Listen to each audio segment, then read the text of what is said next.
પ્રકરણ નંબર 4 આમનોંધ। સૌથી પહેલા આપણે જુદા જુદા વ્યવહારોમાં કઈ આમનોંધો આવે એની વાત કરીશું। જુદા જુદા વ્યવહારો અંગેની આમનોંધો, અલગ અલગ સંજોગમાં અલગ અલગ આમનોંધ આવશે, બરોબર। મારી સાથે સાથે તમે બધા લખી રહ્યા છો, જ્યાં મને લાગશે કે અહીંયા સમજાવવાનું છે હું ત્યાં સમજાવીશ આપને। દરેક જણને અવાજ ક્લિયર આવે છે? हाँ सर। हाँ सर। हाँ सर। હવે પહેલો વ્યવહાર આવે ને, જ્યારે કોઈ પણ ધંધો આપણે શરૂ કરીએ, કોઈ પણ ધંધો શરૂ કરીએ ત્યારે એની આમનોંધ આપવાની આવે। ત્યારે અહીંયા સૌથી પહેલું હેડિંગ આવશે કોઈ પણ ધંધાની શરૂઆત વખતે।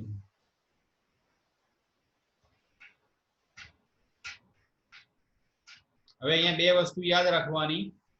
ધંધાની શરૂઆત કરો એટલે માલિકના બે ખાતા આવે। કોના બે ખાતા આવે? मालिक ना।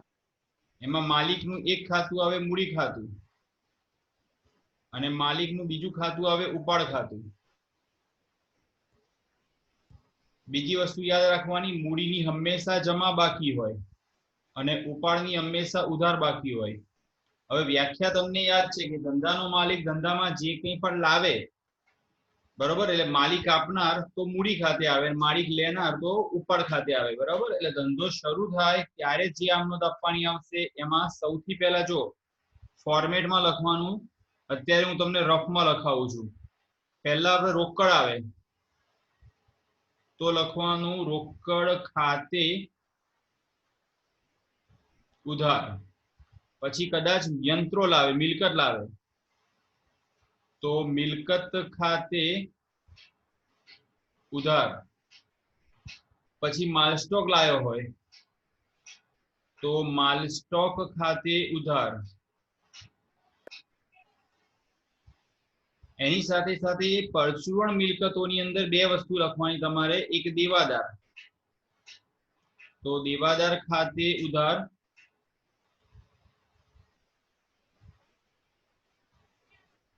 લેણી હુંડી ખાતે ઉધાર,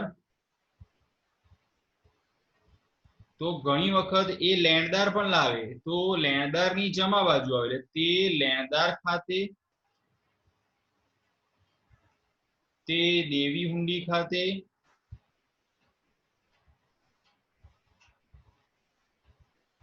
હવે કોઈક વખત ધંધો શરૂ કરતી વખતે આપણે લોન પણ લાવીએ, મિત્ર પાસેથી લાવીએ, બેંકમાંથી લાવીએ, તો અહીંયા લખવાનું તે લોન ખાતે।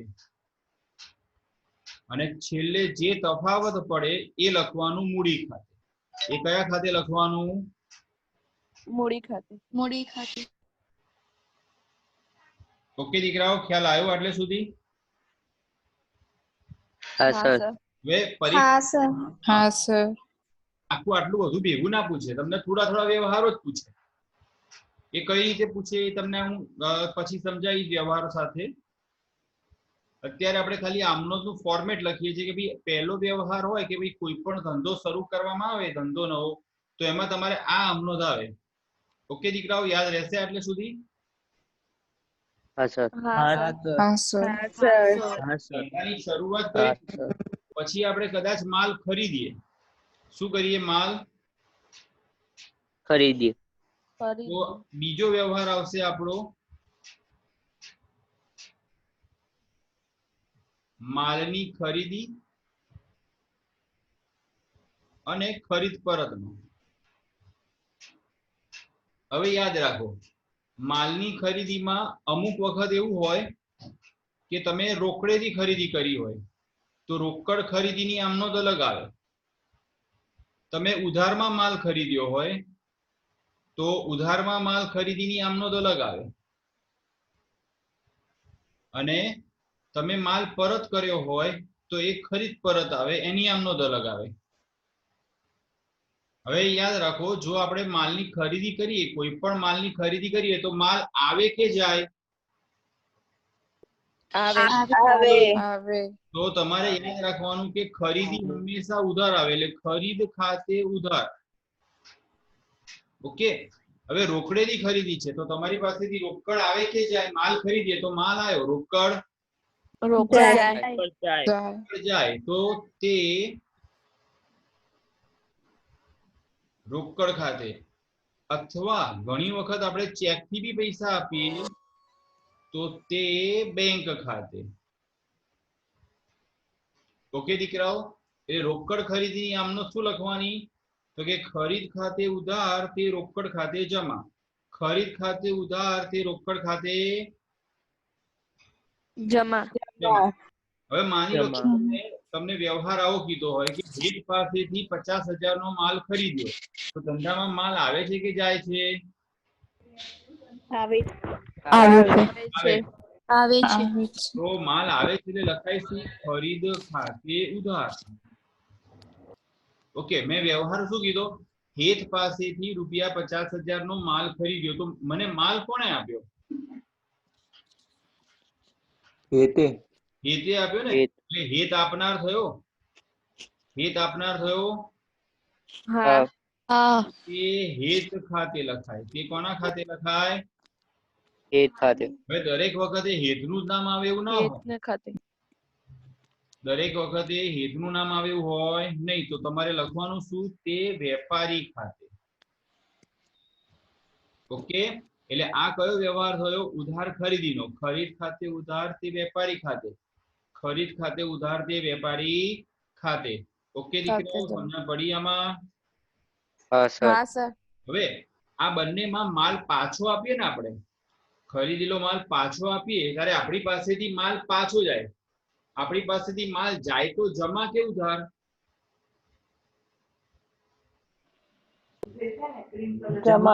જમા થાય. માલ પાછો જાય એટલે જમા. હવે એ કોકને આપ્યો એટલે વેપારી આવે, તો અહીંયા તમારે પહેલા લખવાનું વેપારી ખાતે ઉધાર.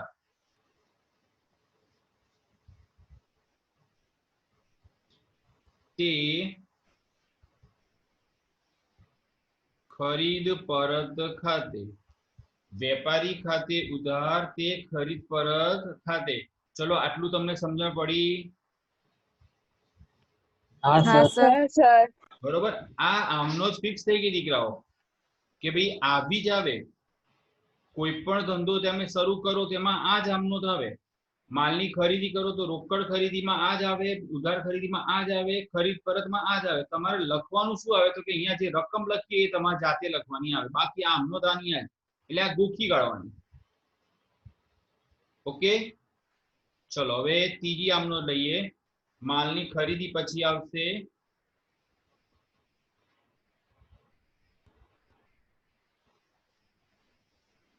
માલના વેચાણ અને વેચાણ પરતની.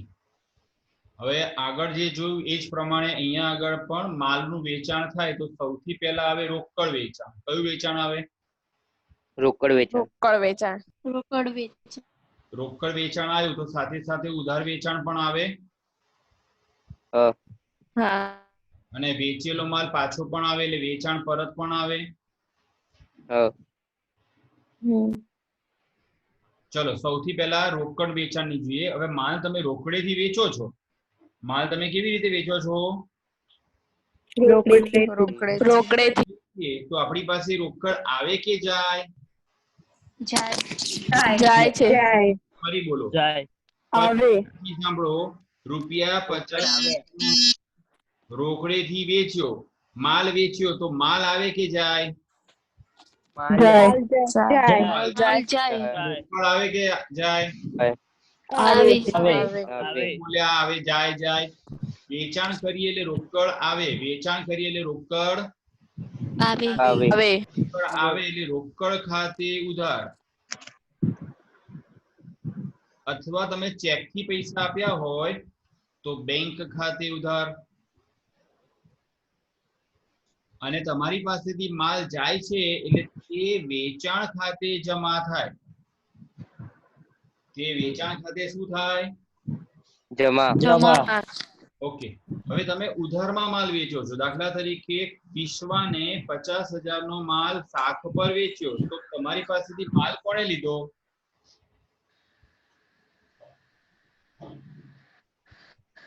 વિશ્વ વિશ્વ લેનાર થઈ ને. હા હવે વિશ્વ લેનાર તો તમારે લખવાનું શું અહીંયા આગળ તો કે ગ્રાહકનું નામ. કોનું નામ? ગ્રાહકનું નામ. ગ્રાહકનું નામ તો ગ્રાહક ખાતે ઉધાર અને તમારી પાસેથી માલ જાય એટલે તે વેચાણ ખાતે જમા. જો આગળના વ્યવહારમાં શું હતું? ખરીદ ખાતે ઉધાર, તે વેપારી ખાતે. અહીંયા શું આવ્યું? ગ્રાહક ખાતે, તે વેચાણ ખાતે. એટલે આના ઉપરથી એક નાનકડું ટેબલ બનાવવાનું છે, એ તમારે યાદ રાખવાનું. જો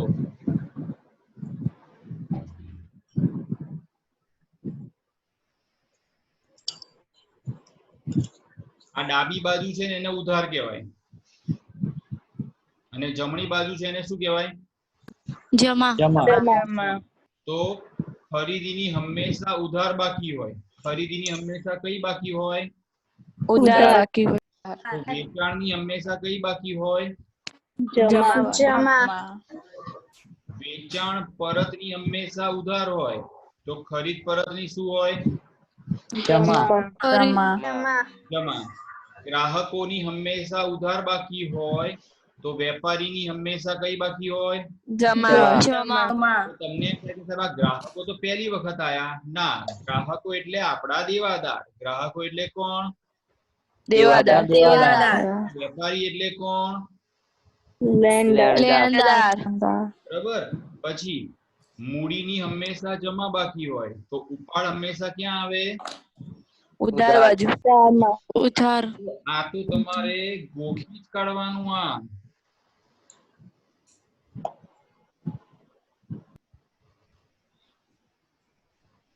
ઓકે. ચલો હવે વેચાણ પરતમાં આવીએ. તો વેચેલ માલ વેચીએ આપણે, તો આપણી પાસેથી માલ જાય. હવે કોક વ્યક્તિએ માલ આપણને પાછો આપે તો માલ આવે કે જાય? વેચેલો માલ પાછો આવે તો આપણી પાસે શું થાય? માલ આવે કે જાય? આવે. આવે તો શું થાય?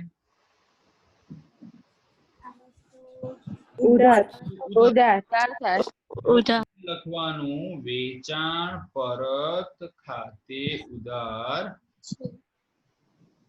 તે ગ્રાહક ખાતે જમા. જો હું જમા બોલતો નથી, લખું છું ખરા. અરે બોલું છું ખરા, લખતો નથી. એટલે તમારે જમા નહીં લખવાનું. તે લખો એ જમા જ થયું. ઉધારમાં ખાલી ઉ જ લખવાનો. ઉધારમાં શું લખવાનો? ખાલી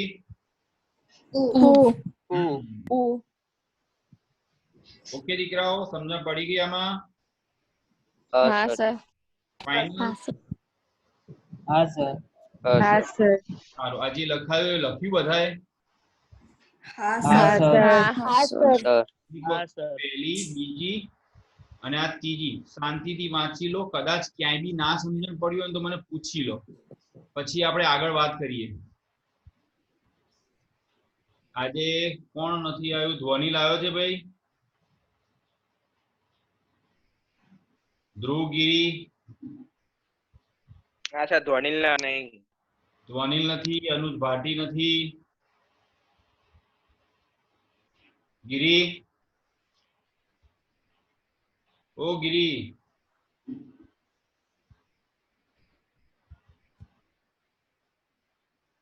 ધ્રુવ, બેરોજી.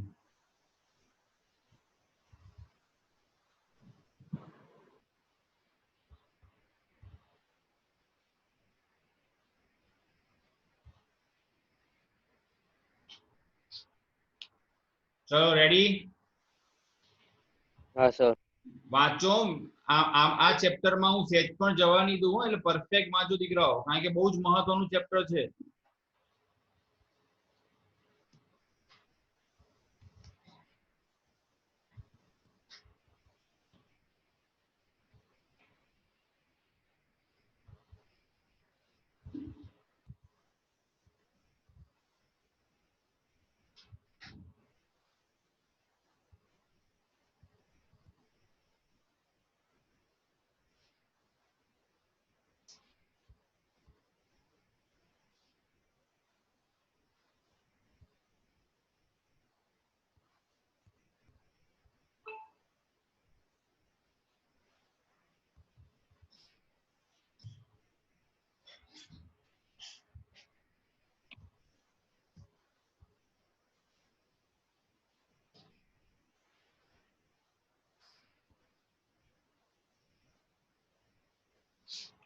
ચલો પહેલો વ્યવહાર આપણે જોયો તો કોઈ પણ ધંધાની શરૂઆત વખતે તો એમાં રોકડ ખાતે ઉધાર, રોકડ આવે છે, મિલકત આવે છે એટલે મિલકત ખાતે ઉધાર, પછી માલ સ્ટોક આવે તો માલ સ્ટોક ઉધાર, દેવાદારો આવે તો દેવાદાર ખાતે ઉધાર, લેણી હુંડી આવે તો લેણી હુંડી ખાતે ઉધાર, તે લેણદાર ખાતે, તે દેવી હુંડી ખાતે, તે લોન ખાતે. હવે આ બધા આપનાર થયા. આ લેણદાર છે, દેવી હુંડી છે, લોન છે એ આપનાર થયા એટલા માટે એમના ખાતે જમા થયા.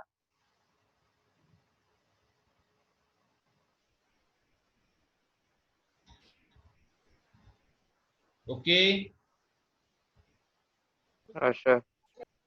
ચલો હવે આગળ વાત કરીએ છીએ. આ વેચાણના વ્યવહારોની સમજૂતી મેં તમને આપી. હવે સૌથી મહત્વના બે વ્યવહારો, ચોથો સંજોગ આપણો બેંક સાથેના વ્યવહારો. હવે મને કોઈ કહી શકે આપણે બેંકમાં ક્યારે ક્યારે જઈએ, એવું મને કોઈ કહી શકે? પૈસા ઉપાડવા કાં તો પૈસા ભરવા. બહુ જ સરસ માહી. તો બેંકમાં રોકડ ભરવામાં આવે ત્યારે, અને બીજામાં શું કીધું તો કે બેંકમાંથી રોકડ ઉપાડવામાં આવે ત્યારે. બહુ જ ધ્યાનથી સમજજો. સૌથી પહેલા તો યાદ રાખો કે તમે બેંકમાં રોકડ ભરવા માટે જાઓ એટલે તમારી પાસેથી રોકડ જાય, હા કે ના? હા. એ રોકડ ક્યાં ભરી? બેંકમાં. તો બેંક લેનાર થઈ, હા કે ના? બેંક લેનાર તો બેંક ખાતે ઉધાર. રોકડ જાય છે એટલે તે રોકડ ખાતે જમા. ફરી બેંક ખાતે ઉધાર, તે રોકડ ખાતે જમા. યાદ રહેશે? તો અહીંયા જો બેંકમાંથી રોકડ ઉપાડવામાં આવે.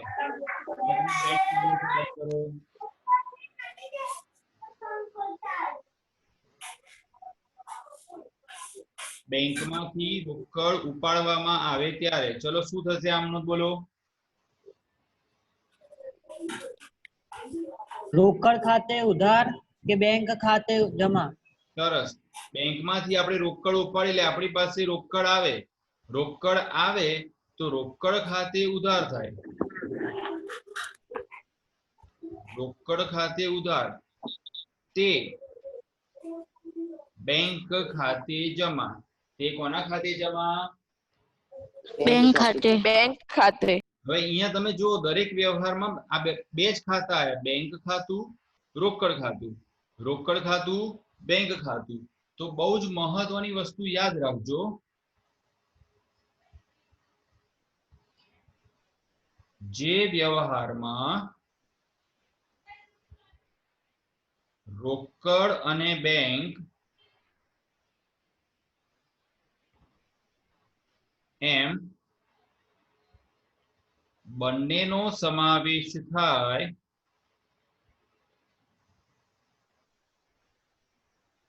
તેવા વ્યવહારને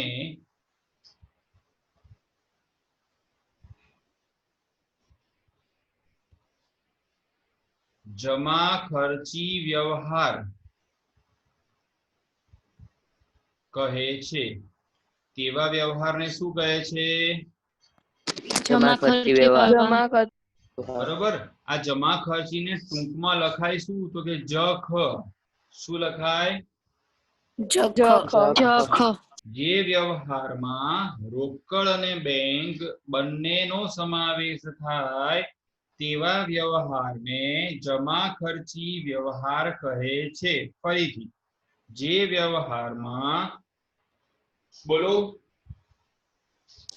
જે વ્યવહારમાં રોકડ અને બેંક એમ બંનેનો સમાવેશ થાય તેવા વ્યવહારને જમા ખર્ચી વ્યવહાર કહે છે.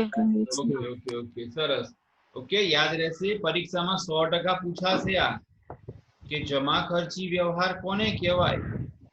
અને એના સંજોગ કયા? તો જ્યારે રોકડા બેંકમાં ભરવામાં આવે ત્યારે અને રોકડ ઉપાડવામાં આવે ત્યારે. ઓકે, ચલો આજનો પછીનો વ્યવહાર લઈએ છીએ. પાંચમો વ્યવહાર, ખર્ચ ઓબ્લિક નુકસાન અને આવક ઓબ્લિક નફા અંગેના વ્યવહારો. હવે ધ્યાન આપજો, કોઈ પણ ખર્ચ થાય, આપણને શું થાય?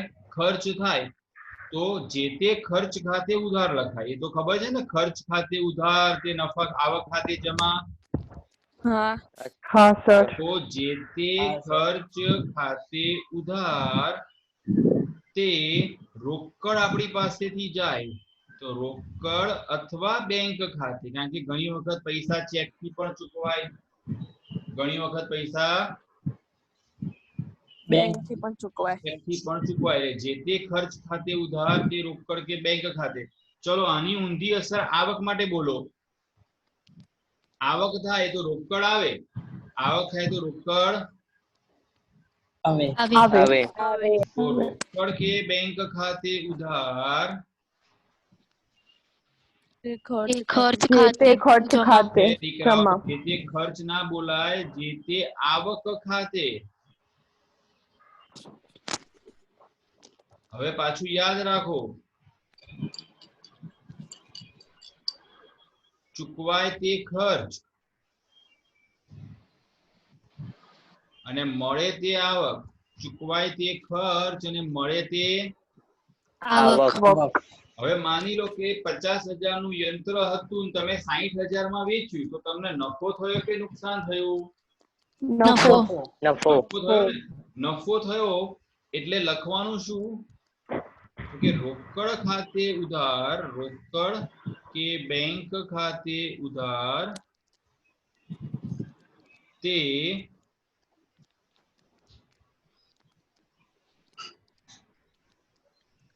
મિલકત વેચાણના નફા ખાતે.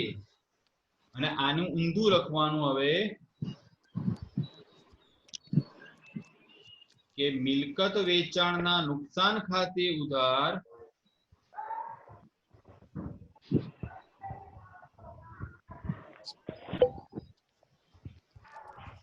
તે રોકડ કે બેંક ખાતે. ઓકે બાળકો, આવડે કે ના આવડે? આવડે. આવડે. આવડશે? આવડશે. હા સર. હા સર. ફરીથી જોઈ લઈએ આપણે. આજે ટોટલ 5 પ્રકારના વ્યવહાર મેં તમને સમજાયા.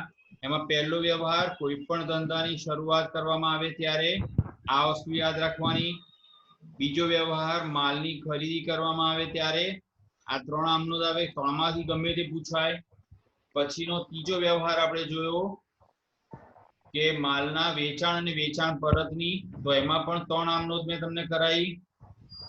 એના પછીનો વ્યવહાર આપણે જોયો બેંક સાથેના વ્યવહારોની, અને એક ખર્ચ નુકસાન અને આવક નફા અંગેના વ્યવહારોની.